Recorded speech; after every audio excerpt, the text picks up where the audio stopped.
नमस्कार, जय श्री राम दोस्तों। इंजीनियर पीपी सनातनी में आपका बहुत बहुत स्वागत है। चलिए शुरू करते हैं। देखो तुम दोस्तों, यहाँ पर जय भीम के नारे लग रहे हैं, जय हिंद के नारे लग रहे हैं। जय भीम के नारे लग रहे हैं, इससे तो परेशानी है। जय श्री राम के नहीं लग रहे हैं। नहीं, जय श्री राम का नारा क्रांतिकारी नारा नहीं है ना, इसलिए वो लगेगा भी नहीं यहाँ पे, है ना। वो आस्था का नारा मंदिर में जाके लगाओ, अपने घर में लगाओ। जय श्री राम का नारा जो भी लगाना है, हम नहीं कहते नहीं लगाओ। बस बस बस बस यही बकलोली के कारण तुम लोगों का आज धुनाई हुआ है। सब कुछ तो हो सकता है, सबके नारे लग सकते हैं, देश के टुकड़े करवा सकते हो, लेकिन प्रभु श्री राम का नाम का नारा नहीं लग सकता है। इसी गुंडागर्दी की वजह से तुम लोगों को गुंडे के अंदाज में जवाब मिला है। पुलिस तो लाठियाँ चला रही है, लेकिन जिनको ये बातें बुरी लगी है कि इस मंच पे आके कोई भी कुछ बोल जा रहा है, वो लोग आज सिविल ड्रेस में आके तुम लोग का धुनाई किए हैं। भाई, भगवान का अपमान करोगे तो तुम लोग का धुनाई तो होगा, इसमें तो कोई दो राय नहीं है। ठीक है। और मोदी जी जो है उनको, जैसे मोदी जी मुझे लगता है बच्चे हैं ये सच में कि लाइक बच्चे जो नई नई आदत सीखते हैं ना, मिट्टी खाना, चोरी करना, झूठ बोलना, तो मोदी जी वही है, वोट चोरी करते हैं, क्या मेलोडी खाते हैं, ठीक है, झूठ बोलते हैं उनसे। तो मोदी बच्चों को डांट के सुधारा जाता है ना, तो वैसे ही हम सब यहाँ पे आए हैं मोदी जी को। देश के प्रधानमंत्री को इस तरह बोलोगे? अरे कौन क्या आके बोल जा रहा है यहाँ? अभिजीत दीपके को कोई परवाह ही नहीं है, वहीं खड़े होके देख रहे हो और तुम्हारे मुंह से कुछ नहीं निकल रहा है। जो आ रहा है, जो मर्जी कुछ भी बोले जा रहा है और तुम सुनते जा रहे हो। तो ये नीट पेपर के नाम पर तुम क्या क्या फैला रहे हो? राजनीति लोग सेक रहे हैं, लोगों को गड़िया रहे हैं, कुछ भी बोले जा रहे हैं, तो धुनाई तो बनती है। गुंडागर्दी करवा रहे हो तो गुंडों को तो गुंडे के अंदाज में उनका इलाज तो करना ही पड़ेगा। अब तो बार बार प्रेम भाई कहे तो आप प्रेम महाराज जी तो बोल सकते हो। नहीं, महाराज क्यों कहे? वो कहाँ के महाराज? कौन सा उनका किंगडम है जहाँ के वो महाराज है? इन बाबाओं को महाराज क्यों कहा जाता है, आप जरा बताइए मुझे। लाठी तो नहीं मारना चाहिए था, लेकिन क्या करें, ये लोग भी तो मानते नहीं हैं। गुंडागर्दी के उतर आते हैं, भगवान का अपमान करेंगे, सीता के पति, ये सब न जाने आलतू फालतू बातें करने के लिए इनको कौन छूट दे रखा है।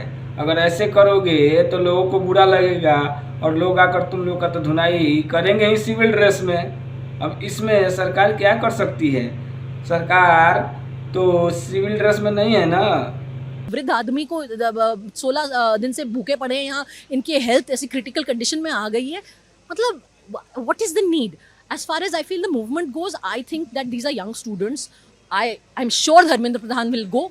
जब वो जाएंगे तो ऑफ कोर्स ये लोग सोचेंगे कि इसको क्या नया रूप देना है। पर मैं आपको ये चीज़ कहूँगी, लोग जो मूवमेंट्स होते हैं ना, उनके सक्सेस और फेलियर को हम बड़े लिमिटेड टर्म्स में देखते हैं। मैं आपको CNRC का एग्जाम्पल देती हूँ। सबने कहा कि CNRC फेल हो गया, आज 6 साल हो गए। क्या NRC वो पास कर पाए?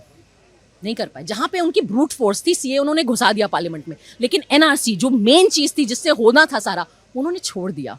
तो ये CAA पूरे देश में इसलिए लागू हो गया है क्योंकि CAA का मतलब ही होता है कि जो देश से बाहर हिंदू रह रहे हैं, दूसरे देशों में रह रहे हैं, वो भारत की नागरिकता आसानी से ले सकते हैं। लेकिन NRC का मतलब होता है नेशनल रजिस्टर ऑफ सिटीजन्स, जो 1995 से ही बना हुआ है।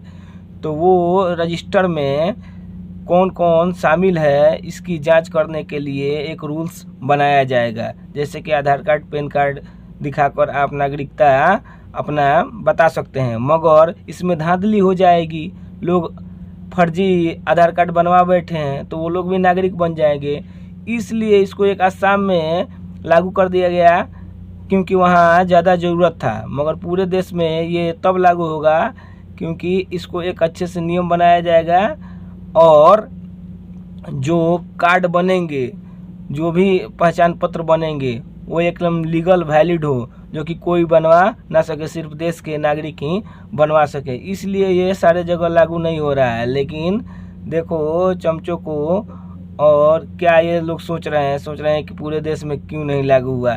इसके लिए कोई दिक्कत है सरकार को कोई दिक्कत नहीं है। सरकार के पास संख्या है, सांसद हैं, पार्लियामेंटेरियन हैं, वो लोग इस चीज़ को आराम से पारित कर सकते हैं, कोई भी नियम बना सकते हैं। स्वरा, तेरे को ये बात बिल्कुल दिमाग में घुस जानी चाहिए। स्वरा सुअर जो बोल रही है कि ज़बरदस्ती कैसे होता है? संख्या के दम पे ही बनता है कोई भी नियम।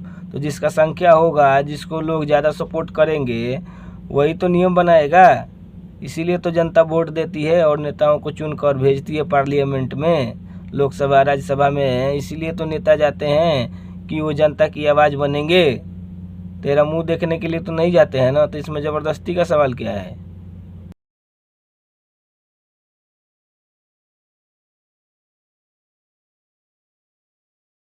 वो आपको पता है कितना बड़ा साइंटिस्ट है? कितने बड़े साइंटिस्ट? वो बहुत बड़े साइंटिस्ट है जो अपने देश को छोड़ के दूसरे देश में आ गए थे। ये कैसे हो गया? अपने देश को छोड़ के दूसरे देश में आ गए थे? हाँ, वो हमारे लिए ही आए थे ना, शिक्षा दिलवाने के लिए। कहाँ रहते थे फिर? रुको जरा, सबर करो। ये तो हमें पता नहीं है कहाँ के रहने वाले हैं, पर हम इतना कह रहे हैं कि हमें वो शिक्षा लद्दाख के नहीं है वो? लद्दाख के रहने वाले? डिप्रेशन के एक काम बता दो उनका कोई। फंस गया सीएम।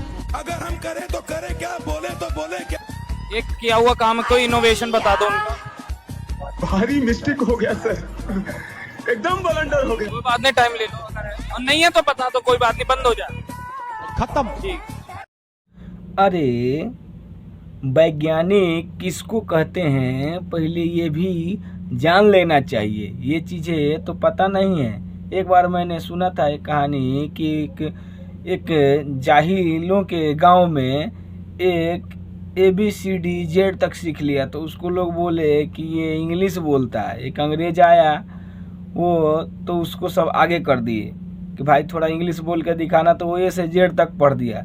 उसके बाद अंग्रेज ने उससे एक चांटा रपट दिया। तो वही हाल यहाँ हो रहा है। वैज्ञानिक नई खोज करते हैं, थ्योरीज को समझते हैं, जबकि इंजीनियर उन्हीं खोजों को इस्तेमाल करके वास्तविक जीवन की समस्याओं को हल करने के लिए टेक्नोलॉजी बनाते हैं, मशीन बनाते हैं। ये डिफरेंस होता है इंजीनियर और वैज्ञानिक में। तो इन जाहिलों को कौन बताएगा? जाहिल तो जाहिल ही होते हैं।